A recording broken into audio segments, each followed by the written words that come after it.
See, it used to be simple. I blow things up, he shows up, start all over again. They ambushed us. We didn't see him coming. I don't know what he's planning, but Gordon, he's in trouble. He'll be okay.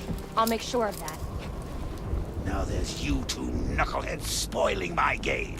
My game! Not funny. Little forewarning, I am under the weather, so if my voice isn't that easy to understand, please comment. I'll maybe record a new video with the same script. So for now, spoilers for Batman Arkham Trilogy, All's DLC, and Arkham Origins. Rocksteady is certainly a much more secretive and leak-resistant studio than WB Montreal. Where Montreal had a ton of rumors to choose from, I had to scour for the big leaks that weren't obviously wrong or publicly denied by the studio. For me, this is the only way to figure out what possible games they have been working on with any accuracy. Rocksteady is legendary, one of the best game development studios out there, and since they made the best superhero game of all time, and some of the best video games of all time, there's more excitement and anticipation for them to announce their next title than WB Montreal. For this reason, we want to know if they're working on another Batman-related game, another DC property, or new IP entirely. What I won't be talking about is a Superman or a Teenage Mutant Ninja Turtles game, because both of those leaks were denied by the studio. Also, they were leaked so long ago that they aren't even all that relevant to figuring out what the studio is working on. When talking about TMNT, that rumor was before even Arkham Knight was announced.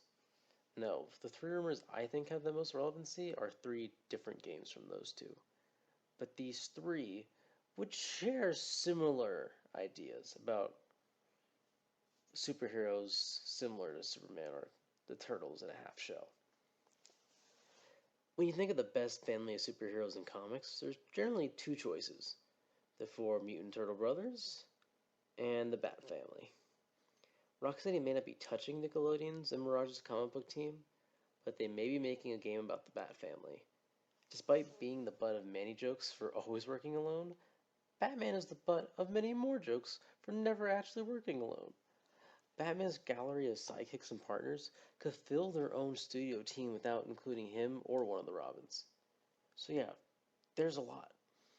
A rumor reported by Just Push Start, Gear Nuke, and Hardcore Gamer, a month after a rumor of a Justice League game, said that Rocksteady is making a Batman game about the Bat family. The Bat family would include Batman, Tim Drake's Robin, Nightwing, Batgirl, Batwoman, Catwoman, and the Red Hood. 7 characters in total. Supposedly, there's to be a redesign of the Batmobile to remove the tank, for better or for worse, and make a Gotham City that's 1.5 times bigger than the one in Arkham Knight. It would also include a set time of day and weather that includes rain, overcast, and snow. So the game would probably take place over one night, which is pretty standard for the Arkham franchise.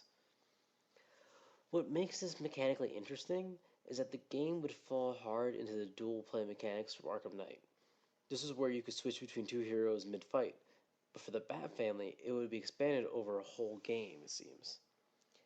Any and all the 7 members of the Bat family being available in free roam, able to tackle any group of thugs together, is an exciting mechanic. Even back in Arkham City, where we were allowed to free roam as Catwoman, players wanted the free roam as other members of the Bat family too. And to support this, all members of the Bat family are able to get an expanded parkour system and their own Bat bike to make it fun to cross the city as a character who doesn't glide and own a car like Batman. This is honestly the only way I'd like Rocksteady to continue with Batman outside of a Batman Beyond game. The Bat family has one of the strongest stories and emotional bonds in comics, but other mediums so rarely capture that. The animated movies and TV shows rarely ever introduce anyone past Nightwing, Batgirl, and one other Robin. They leave characters like Red Hood, Batwoman, and Batwing to never again appear past one movie. Young Justice proved itself a little better by getting 3 Robins in and even hinting at a 4th. The show even put Cassandra Cain's orphan, Stephanie Brown's spoiler, on screen for the first time, so props to them. But that being said, I want more than just one episode and a few cameos. The Bat family has better stories between them than every other superhero team. They're more than a team. They're partners, lovers, best friends, brothers and sisters. The family part of their name isn't for nothing, and Rocksteady dedicating a story and an online game world to them can give the Bat family the justice they deserve. The sad thing is, I don't think it's real.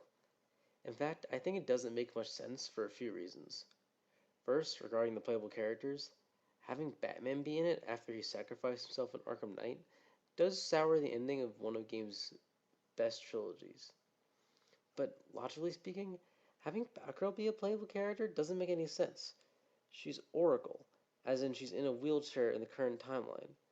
It was in a flashback that we got to play her as Batgirl.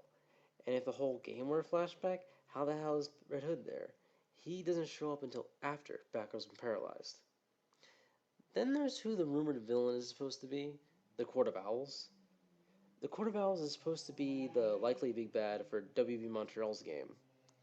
And while their game can lead into Rocksteady's supposed Arkham universe, that's a big gamble to place on a relatively new villain across two different studios. Even if WB Montreal isn't working on a Court of Owls game, which would be crazy unless it got cancelled, the Court of Owls is squarely focused on targeting Batman, Nightwing, and Damian Wayne. Now, Batman is dead, Nightwing has never been a big player in the games, and Damian Wayne doesn't even officially exist in the Arkhamverse. Rocksteady would be going through a lot of hoops to make a story that's convincing and makes sense to have the Bat family fight off the Court of Owls for more than a few side missions. In the comics, the Bat family did help fight the Court of Owls, but each one only did it for a short crossover, with only Nightwing having a real connection to them. Nightwing's character has barely been fleshed out in the Arkhamverse. I don't think Rocksteady is interested in making him a main character. They could write their own original Court of Owls story, but Rocksteady proved in Arkham Knight that even when they write the story without prolific writer Paul Dini, they just redo old stories.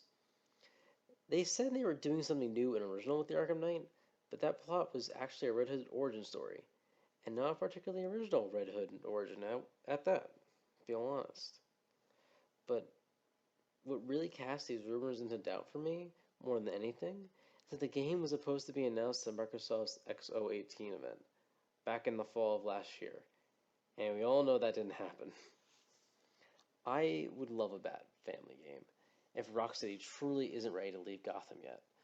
But as much as I would love it, I don't think it's happening. And sadly, the second option I found isn't as interesting as the first or the last. Comicbook.com had this small, unconfirmed rumor that wasn't denied by Rocksteady, but wasn't confirmed. The idea that they're making a Suicide Squad game. This has even less details than when it was rumored to be in the works at WB Montreal. The only new tidbit about it is that it wasn't in WB Montreal's leak, was having Gotham City and Star City as possible locations. I imagine this would be even more online focused than the Arkham Universe's idea, and I think that could be interesting. An online multiplayer co-op game based around the motif of the Suicide Squad is genius, but I just don't believe that Rocksteady is making it or has ever worked on it.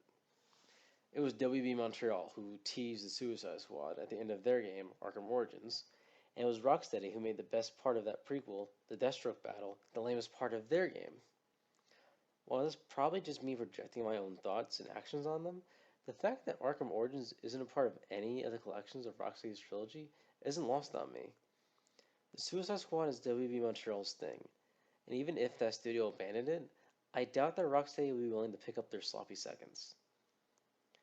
And even more honestly, while I would love a Suicide Squad game by WB Montreal, I would much prefer a Bat Family-focused Arkham Universe game from Rocksteady even more.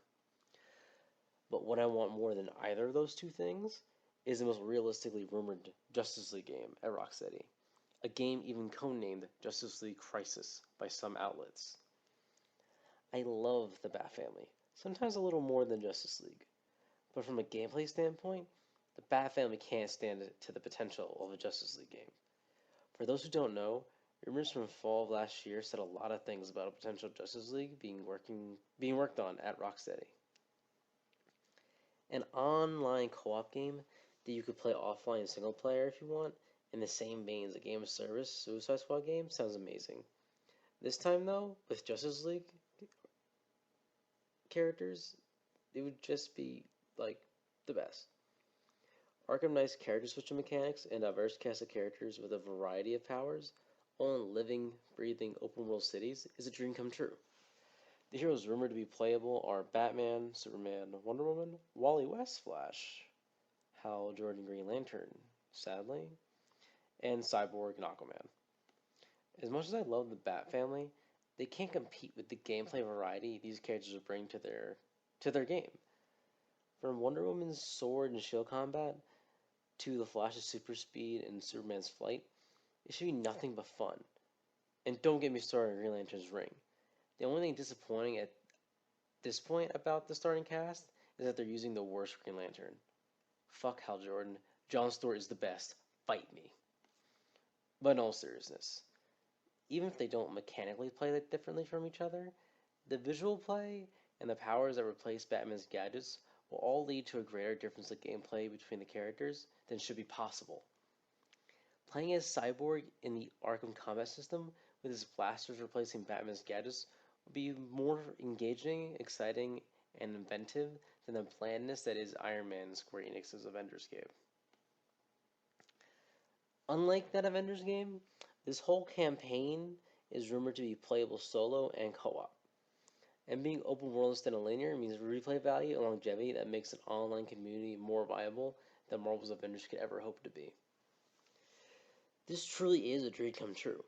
It makes sense that the one disappointing thing about this rumor, outside of its choice of Green Lantern, is that it's a next-gen title. This means that if this rumor is true, we haven't heard about this game because it's far away, and understandably so. Warner Brothers Interactive isn't going to announce a game if it's only going to be available on consoles that haven't been revealed yet. Everyone saw what happened to Ubisoft and Watch Dogs when they did that. Not to mention that the power an online community this big, where we play as so many diverse heroes, developers need next-gen consoles. There is more information about how the main character will be Starro, which makes sense with the Easter eggs in Arkham Knight's Batgirl DLC, and the main cities at launch being Gotham, Metropolis, and Keystone City. The leaks and rumors also say that more villains will be in it, like Brainiac and Darkseid as DLC. I don't know if only Darkseid is DLC, or Brainiac and Darkseid are both DLC based off the language in the articles. And while DLC is usually pretty poor business to be working on so early, I'm sure the story for it can be written years before the development team actually gets to work on it. And if it's truly an online game, they need content to be coming down the pipeline. I wouldn't be upset about leaked DLC as long as they wait until the game is released to talk about it, with leaks being out of their control and not even confirmed. Regardless, I hope these leaks are true. I wouldn't be disappointed to get a game by Rocksteady about the Bat family, but the Rocksteady Justice League game is way more exciting. I love these superheroes. I love the world of DC. With Marvel stepping up their video game output, except when it comes to the X-Men, DC needs to remind everyone how they were the first ones to prove that comic book video games are a good idea. Now, these are all rumors that might not be true, and only one of them can be. So which rumor game would you want? The Bat Family, the Justice League, or the Suicide Squad? Is there a DC team or hero you would rather they make a game about? Or would you rather Rocksteady make a new IP entirely? Let me know in the comments.